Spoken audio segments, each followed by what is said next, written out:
project evolved from, I think, really a vision of our principal about what he wanted to do both within the tennis world, within the entertainment world, and most importantly within the community of Charleston. The first things that we talked about was what we needed to do to the facility and the stadium to bring it up to a modern day stadium that benefited both tennis and music. We inherited a building, a stadium that was 20 years old and in desperate need of a material refresh. When we started working on the project itself, we had a lot of historical information about what music meant here, what tennis meant here, what the things we needed to accomplish through this renovation to make this a best-in-class tennis facility and a best-in-class music facility. There was a really an incredible evolution of that facility through this design build project with Choate to envision what that not only should look like and feel like, but also how it should function on a very practical basis. What was important to us is we had to take on this mammoth project of a stadium renovation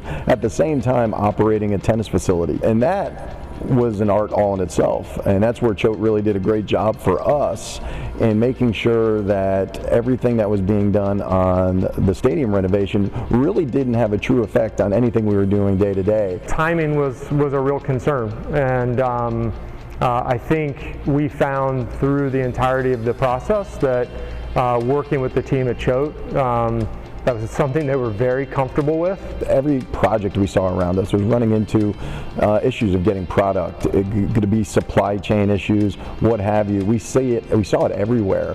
And I think what alleviated a lot of our fears is Choate really dealt with that up front with us and said, we got a lot of these things ordered, we feel good about things, we don't see any things that are going to affect timeline. It was more about just the final seats and getting in. And once they got in, I was blown away by the team effort from Choate and all of our partners who helped us get these seats in, and we were able to execute on April 1st, which was an amazing feat all in itself. This project was not short on challenges. We were building really a unique facility to host tennis and concerts and serve the community. We were working in an existing structure that had all types of unknown conditions that we would discover along the way and have to pivot and adjust around. And then we had the COVID world to operate in. Supply chain issues, unexpected absences. We had no major safety issues on the project, which is extraordinary when you think about the number of man hours that were put into it and the relative complexity and the work conditions. It was really just a natural part of the work culture on the project. It wasn't something that was forced. It wasn't something that they had to constantly reinforce. It was just an expectation, not an ask. My goal is to get people in safely and get people out safely.